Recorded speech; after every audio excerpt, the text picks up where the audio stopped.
welcome to this very special edition of the KJ Masterclass Live, the show which ensures that you profit from your time spent here with experts, either through their industry insights, information, or simply learning from them.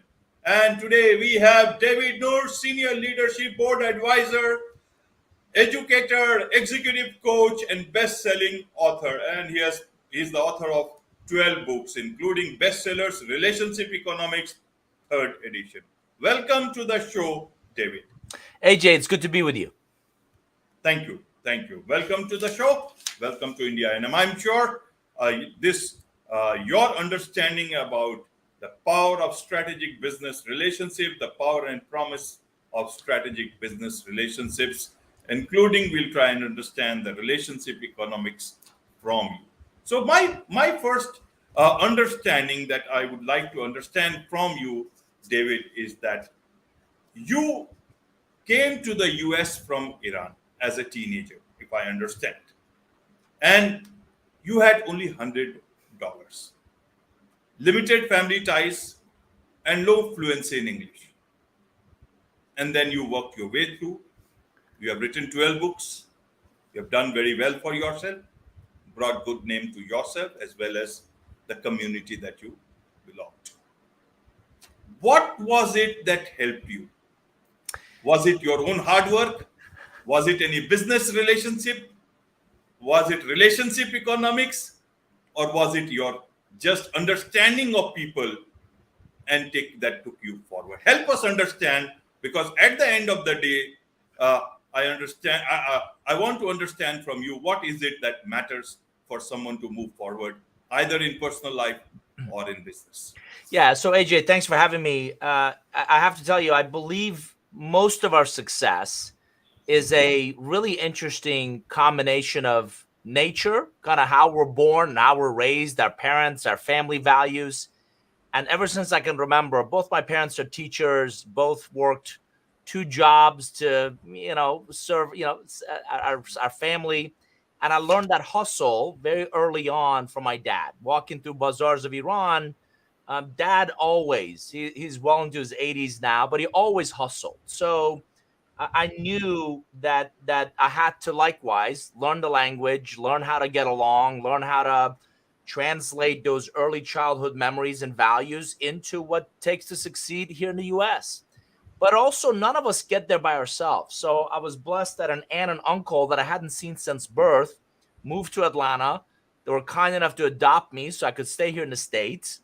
I had tutors to learn English. As you know, English is an incredibly difficult language to learn if it's not your firstborn or native language. And then along the way, from being involved in scouting and undergraduate studies and graduate studies, and then subsequent, great bosses over the years, and then coaches and mentors that really shape the manager, the leader, the human being that you become. And I keep telling my kids that I didn't paint on the gray hair, and I've earned all the wrinkles. But the goal along the way has been never stop growing, never stop learning, and unequivocally, I can attest that every successful stage or stair step in my life has always been through relationships. The great jobs didn't come from some ad. They came from the network and the relationships that I built. In 20 years of running this business, in writing the books, it's all been relationships between clients and friends and partners and colleagues that open doors and create access and opportunities with new next chapters. So it is unequivocally your DNA, kind of how you're born, how you're raised, your environment. So nature, nurture, coaching, mentoring, and this innate belief that there's a better version of you still ahead, and I'm going to work to get there. Right. Thanks for helping us understand that part of it. Then when does this strategic relationship enter into any relationship? Because if I understand, we are born with certain relationships, and in many cultures, including, I guess, maybe in your country also, or your home country is that Iran, is that people generally want to be, they trust the personal relationship, and they also start doing business around it. In AJ, that's a great in point. One of yeah, my early observations was that, in Iran, in India, in a lot of other parts of the world, people build relationships first from which they do business.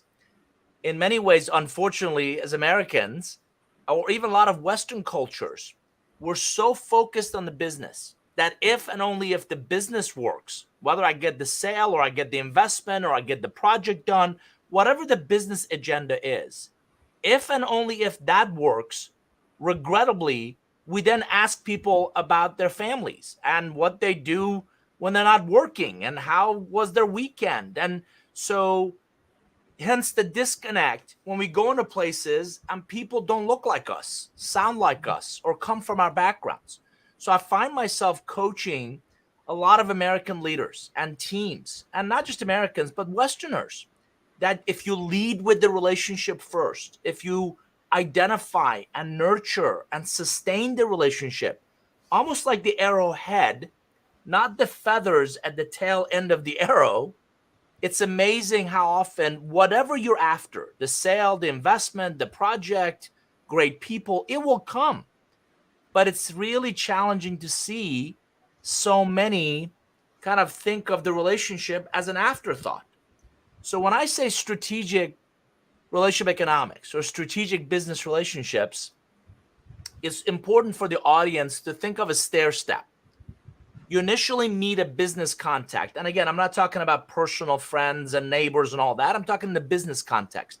right, You meet someone, they're a contact. You and I have lunch, we have coffee, we exchange business cards, we know each other. After an investment of time and effort, and this is something you cannot accelerate. You can't, if you try to speed this up, it actually does more to ruin it than nurtures it. But after a period of time, that connection becomes a colleague. The colleague you exchange value with inside the company or outside, it becomes a relationship. When they see and they have to feel, relationships cannot be told, they have to be felt. When I feel your trust, when I feel your value add, now you become, and you start to separate yourself from everybody else I know. You now become a strategic relationships, a valuable relationships where I prioritize calling you back and emailing you back and taking time and investing time and effort to prioritize our interactions and our work together. That's when relationships really start to produce value. You feel that you're better off because AJ and I know each other, because we work closer together. Here's the challenge for your audience. Sociologists tell us that an average individual can proactively manage about 100 to 150 relationships. So, AJ, the $1,000,000 question is which ones? And how do you know? And if you can't invest in everybody equally, how will you then prioritize who you're going to invest in? That's the essence of relationship economics. How to be more intentional, strategic, and quantifiable in the relationships you choose to invest in. right, right, Devi. So your question itself is my question now. That how do I know which relationships to invest in? Because again, I said from a cultural perspective, we think family first comes first, and the rest of the things come later on. Of How do course. you divide that thing, and then how do you bring economics into relationships? Even that can be a challenging task for a lot of people, because friendships, personal relationships, even business relationships, when you start talking about friends and family, then I would take it much closely and not as business wise as somebody else will. For example, in many corporate cultures, especially in the Western world, they may say, "You are my family, you are like my family," and the second day they go and fire them. Their access is blocked. So, where is that relationship gone? Yeah. I would like to understand, and for people like those in India who are interacting with the Western counterparts or Western people in businesses, how should they view their relationships there? Should they consider it as relationships purely from a business point of view? Another word for networking? Or should it just be more than that? Help us Let- understand it, let- because we are straddling between personal and professional. No question. Again, AJ, things that we learn from our parents, right? Always be kind. Regardless of how you interact with people, kindness matters more than ever before. And especially as we become more divided. I don't want to speak for India, but in the US, unfortunately, our political system, and it's created a lot of divisiveness between people. So I think kindness, humanity, those things matter a great deal. If you go in a business context, if you're in a meeting or a conversation, and you've always had a great relationship with AJ, and he suddenly shows up for a Zoom meeting or a Teams meeting, and he's just not being himself, you would have to be, we say, thick as a brick. If you not ask AJ, are you okay? You don't seem like yourself. A lot of people don't want to get involved. I don't know. I don't want to know what's going on with AJ. I believe fundamentally we are in the relationship business. Regardless of what we do for work, we're all in the relationship business. So number one, kindness. Number two, this day and age, I coach a lot of people, never speak ill of others. It just Right. doesn't serve you well. It's a small community. Everybody knows everybody. And again, our parents drove it to us. If you don't have anything nice to say, don't say anything at all. In terms of business context, what I've learned about Western work are really three things. One, you have to be relevant. You have to be relevant. If you're not relevant to my journey from now to next, and that's really critical. Where am I today? What am I trying to get to? In that journey from now to next, are you relevant? And you don't have to think you're relevant. I have to feel you're relevant. So relevance is one. Two is timely. Sometimes it could be the right relationship, just bad timing. I have a lot on my plate. I'm trying to get a lot done. It's not that I don't like you or don't want to work with you. You even could be relevant, but you're not timely. Right now is not the time. I need to, and I'm talking to some of my relationships who are really busy trying to battle these uncertain economic times and not just the US, but global inflationary pressure. So let me focus on my customers and my relationships right now. Let's you and I visit in July or second half of the year. That's just a timing issue. So relevance, timing, and AJ, quantifiable value add. I believe in every interaction, you have one of two options. You're either going to enhance, you're going to elevate, you're going to amplify that relationship, or you're going to dilute it. There's just two directions for you to go. So it's really critical, and particularly Westerners, they don't have time. They don't have patience for you to call me and just ask me how I'm doing. I'm doing fine. How are you? Right? That's about a 10-second conversation. Right. If Right. you're gonna call me, if you're gonna reach out, if you're gonna interrupt what I have going on, in essence, you want to be a guest in my journey, it has to be value add. And this is something that a lot of people miss out on. I don't know about you. I get a bunch of emails a day. I get a bunch of LinkedIn requests, and most of them are not relevant. They're certainly not timely. And I have zero understanding of what value they're going to add. So if you're not doing those three things, you should have no expectation that they're going to return your call, much less prioritize you. So those are a couple of things that I think will be really useful for your audience to think about in developing and nurturing relationships. Let me add one final comment. There's a fundamental difference between relationship creation and bridging that to relationship capitalization. So you asked about economics of relationships. If you nurture a relationship, if you add value, I have a 3-touch rule. I want to add value 3 times without expecting anything in return. But there's some fundamental laws in business relationships. First one is gratitude. If you do something for someone, at a minimum, they should say thank you. Number 2 is reciprocity. Maybe not today, tomorrow, next week, or next month, but at some point, they should say thank you. What can I do to help you? How can I be an asset to you? That's not the time for you to fumble, right? That's the time you say, AJ, thank you for your kind comment. Thank you for your support. Here's 2, 3 things I'm trying to do. Could you help with any of those? Whether it's an introduction or it's access or whatever it is. The last really fundamental law is this idea of paying it forward. So if I coach you, if I mentor you, if I help you, if I support you, I need to see that you're doing the same thing for others. Otherwise, the yellow flag, the red flag goes up. That I'm making this up as an example. AJ doesn't really care about other people. The only thing he cares about is his own benefit. So make sure you're practicing those laws. Make sure you're practicing those fundamental kind of built-in expectations of gratitude, reciprocity, and then really paying it forward. And that's just one example of how I believe you can bridge great relationships into the economic value of those relationships. Right, right. How have you dealt this subject of relationship economics in the book by the same name? Is it, and who is this book for? Secondly, how should someone differentiate between strategic business relationships and networking? And nowadays there is a lot of talk about building trust first. When it's a strategic business relationship and it has to derive value, then what is the use of trust investing the time there? Why is it needed? Because you would be obviously doing business with people about whose credentials you would be vetting very independently, or you will hire an agency to do that thing.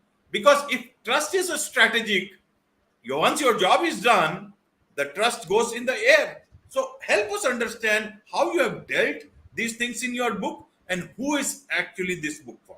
Sure. The third edition. Yeah. So Relationship Economics, the third edition, over my shoulder in green, is really for any business professional that needs relationships to succeed. So if your job doesn't require you to interact with anyone, if you have no interest in building relationships to get things done, this probably is not a right book for you. For most of us, we're not an island, right? So even if I'm a software developer, if I'm I'm in manufacturing, literally, regardless of what you do, most of us have to work with others inside our company and outside to get things done. So earlier I said relationship economics is about how to be more intentional, how to be more strategic, and how to be more quantifiable in the relationships you choose to invest in. If you believe that idea, if you believe that notion, this green book is a playbook. It's the way I write books. I like theories and concepts, and those are great.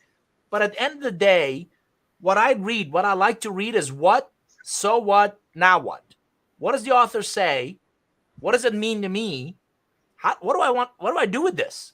So my books are hopefully very practical. They're very pragmatic. They're very applicable in doing just that. So let me now give you several examples. Networking, I jokingly tell people it's one letter away from not working, because it's often, AJ, very transactional. We go to events, like I said, we give business cards, we get business cards, and most people just like, I don't really care for that, because it's just it doesn't feel real. It doesn't feel authentic. Conversely, you ask most people about relationships, and they talk about a real connection. They talk about an authentic connection. They talk about AJ's a great guy, and boy, he's been nothing but kind to me. And every time we meet, he adds value, and I trust him. So right there, I would submit that trust is the foundation for any relationship that goes beyond the transaction, right? I don't need a lot of trust in the guy who's bagging my groceries at the grocery store. Just put the groceries in the bag and I take those and I go home, right? It's a transaction. But if we're going to do business together, that, especially in an environment where our trust keeps getting eroded in institutions and in politicians and in banks and in a lot of other parts of our world, that trust between individuals matters more than ever before. Now, there's been a lot written about trust. I have a very simple definition.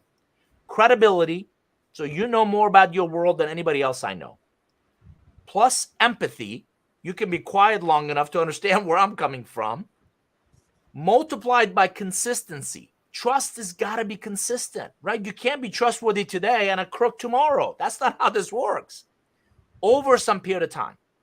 So I actually coach a lot of people, stop saying trust me, because people don't. Innately, we don't. Trust, like relationships, has to be felt. Trust, you have to demonstrate it. And there's some very simple ways, like don't overcommit, right? I always tell people, don't commit to more than 3 action items from any meeting. Because if you tell me you're going to do 75 things, I'm already, arm's length thinking, how's that possible? But if you commit to 3 things and do them as quickly as possible and do them with pride and do them, again, what our parents taught us of, if you're going to do it right, do it once, do it up front, and do it quickly. If you add value quickly, you separate yourself above everybody else who promises and doesn't deliver. We make it a game. How quickly can we, responsiveness, how quickly can we get back to our clients and our relationships? I'm a big believer, as I said, adding value in every interaction. I live in Atlanta, which is southeastern US. I recently had a former client visit from New York. We had breakfast. They're establishing a new operations down here.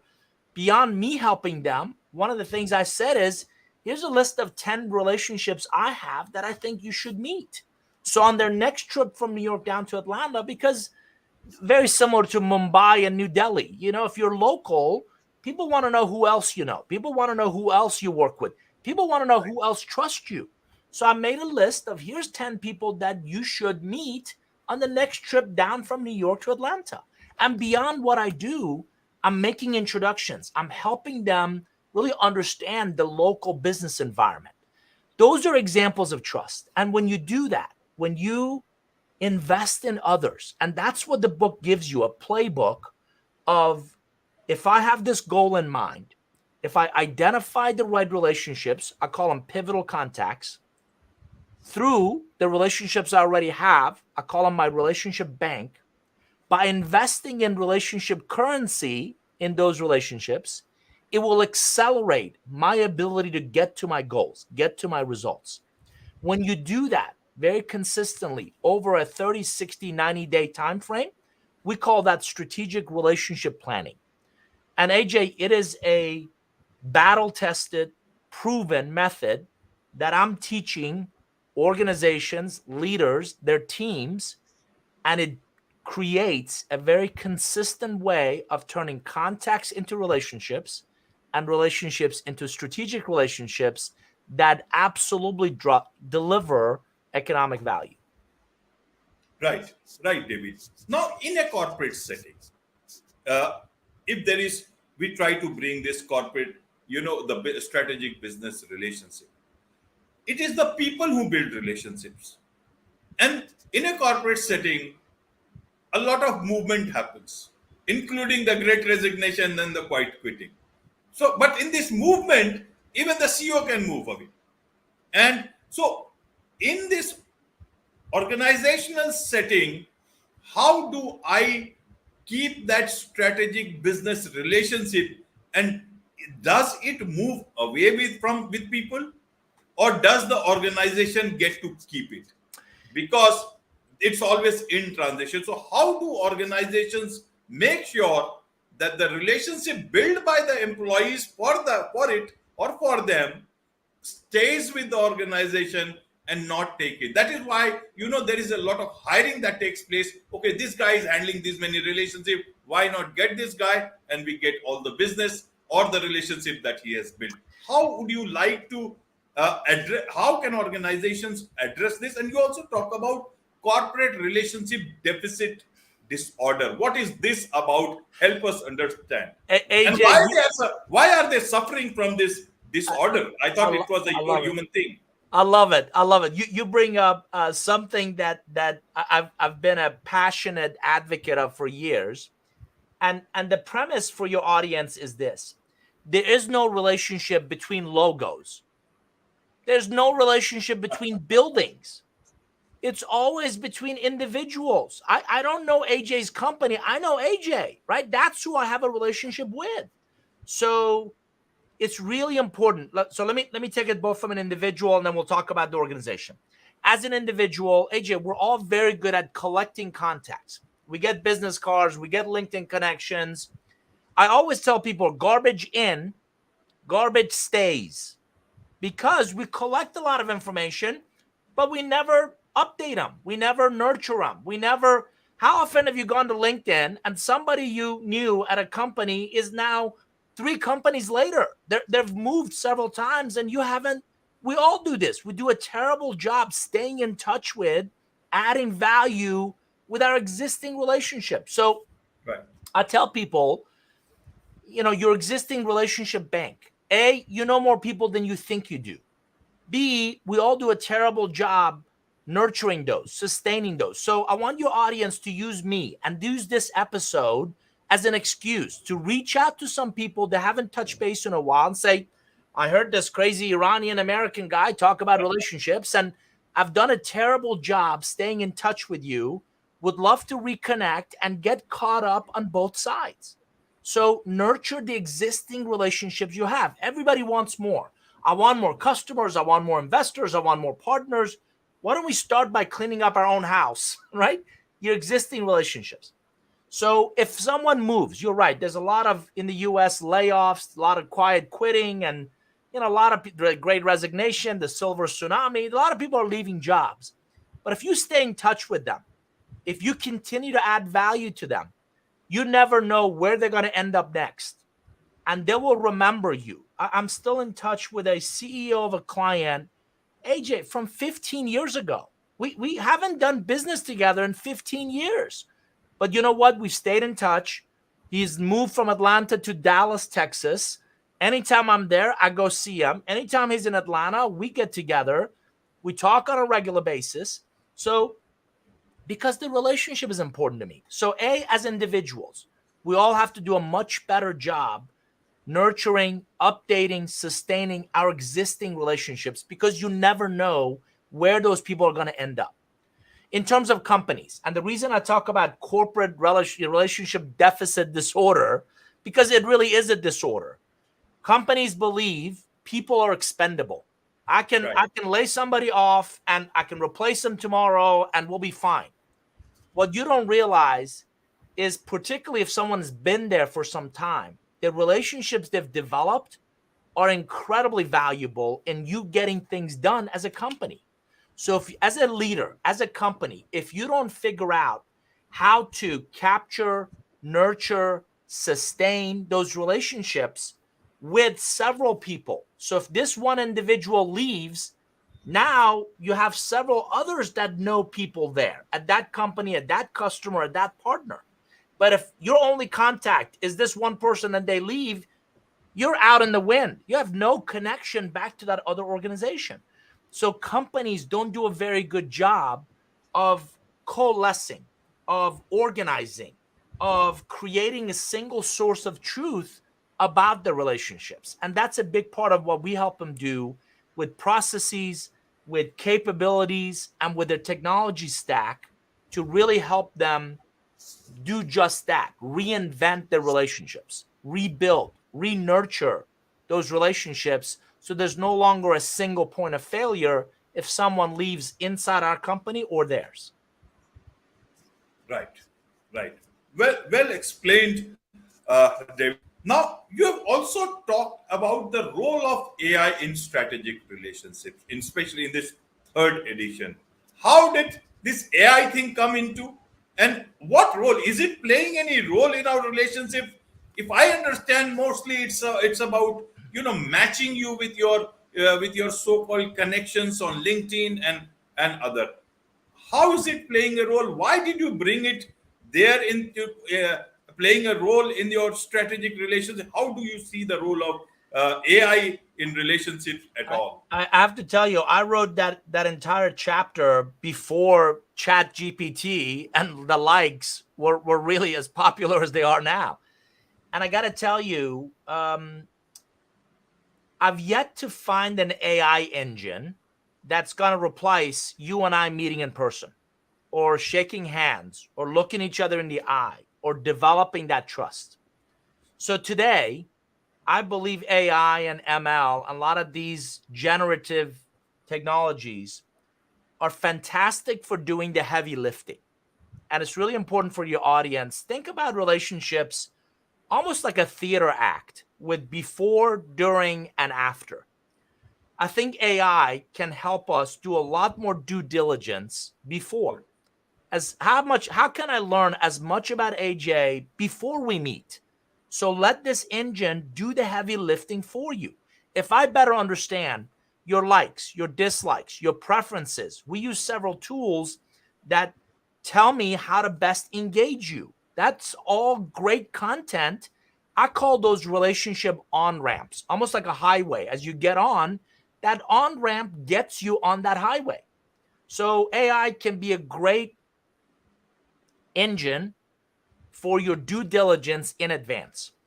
During, there's all kinds of AI engines that can capture our conversation and take notes and action items and make our interactions more efficient, particularly digital. But I think increasingly it will become more valuable in our physical interactions as well. So better note taking.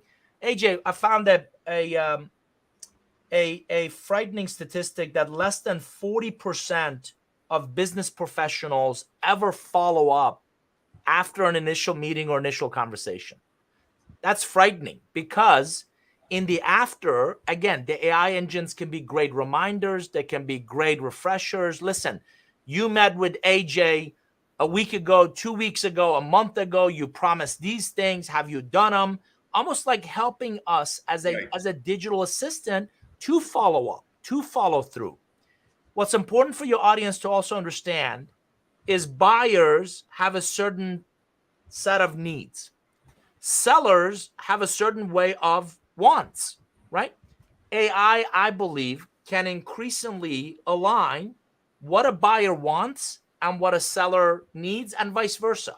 So that alignment will make, I believe, business interactions, business success, business results that much more efficient and more effective. What AI is not going to do is build that trust, build that likability, build that real connection. As human beings, we are very static. AJ, we need the handshake, we need the hug, we need to feel the warmth. And it's very innate in all of us that I have to believe you, and as you execute, believe in you for us to work together. I've yet to find an AI engine that does that. Absolutely. Maybe when it develops some sort of a sentient, we might find more answers. But yes, there That is at the moment, as the AI keeps on evolving, there is already the call of stop to at least stop it for the next 6 months and then say how it goes. So let's see what happens on that front. But in terms of this podcast episode, you have actually explained things very, very well, David. So how do people get their hands on this third edition of the relationship economics? Second thing is that what do you guys do at the Nour group so that people are able to engage with you, get to know more about you, and professionally they get to engage and work with you if possible. And the very third thing along with that is that you have this intelligent growth podcast. You are a podcast host. What do you do there? Again, how do people get more knowledge about you, about the things that you do? And this is just only one podcast. I, There you will get many episodes so that they can get I the love best it. out of I you. love it. AJ, I need more friends like you in my life. Very kind of you to ask. Thank you. So easiest way for your audience is if you just go to Nour Group, Nour group.com. That's our website. You can buy the book there. You can buy the book at Amazon or any other places you buy books. So again, Relationship Economics, third edition. It's this green cover that's available. So that book is available wherever you buy books. In terms of the Nour Group, again, this is year 21 of our business. And AJ, for the last 2 decades, not only I've been a student of business relationships, but we help companies really get better at this idea of how to build great relationships with their employees, with their partners, with their customers. And if you do this part well, what we've seen and what we're focused on is what we call intelligent and profitable growth. I spent several years at a private equity firm. I was president of a company, and I've never believed in growth at any cost. Growth at, it's silly. And I was president of a company during the dot bomb era. And the painful lesson I learned is you cannot buy something for $2, sell it for $1, and make it up on volume. It just doesn't work that way. So if that growth is intelligent, if that growth is focused, if that growth is intentional, if that growth is strategic, it also becomes very profitable growth. It really becomes a very profitable and scalable growth. So we help companies, again, through their processes, marketing, sales, customer success. We help them tell a better growth strategy to their customers, to their employees, to their investors. We help them optimize their technology stack. So do you have your HubSpot or Marketo connected to your Salesforce, connected to your customer success? Are you creating executive dashboards? So we have several different practice groups: growth strategy, revenue operations or RevOps, business insights operations or BizOps, where we do a lot of data analysis, data visualization. And again, your audience can learn all about that from our website, nourgroup.com. Regarding our podcast, likewise, my business partner, Jen Cords, and I really said, why don't we talk more about this idea of intelligent growth? What is it? So that's what it's called. Wherever you consume podcasts, on Apple or Anchor or anywhere you Google Play, anywhere you listen to podcasts, we go live every Tuesday at noon Eastern, East Coast US time. The podcast is called Intelligent Growth. And in it, we talk a lot about those ideas. We talk a lot about the customer lifecycle journey. We talk a lot about reinventing relationships. We talk a lot about the strategic value of business relationships.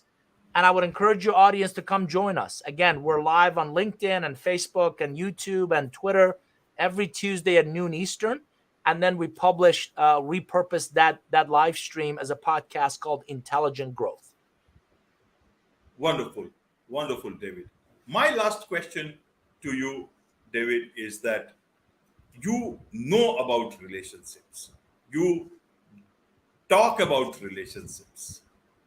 After a hard day's work, when you go back, because in our old days, they used to say that at the end of the day or at the end of your life, if you feel you have 5 friends, it means you have had a great life. And those are the people who stay with you, are always around you. You can call them and you can talk to them at any point in time. And initially we talked about how to actually divide, around with maybe 200 to 250 relations that you have, how do you divide them into personal and business? So how do you think yourself have divided your life? Have you actually divided them into personal, business, and how do you, when you go back and it's a very tiring day and you sit with yourself, who is the person who you think of? Obviously the family and everybody. And if there is a problem, so in terms of relationship, how do you view your relationships when you are not alone, when you are all alone and there is no business to think about? Yeah, AJ, I got to tell you, I believe one of the myths or misperceptions that we're taught very early on is that, these are my personal friends and then these are my none of us have a work life and a personal life. We have one life.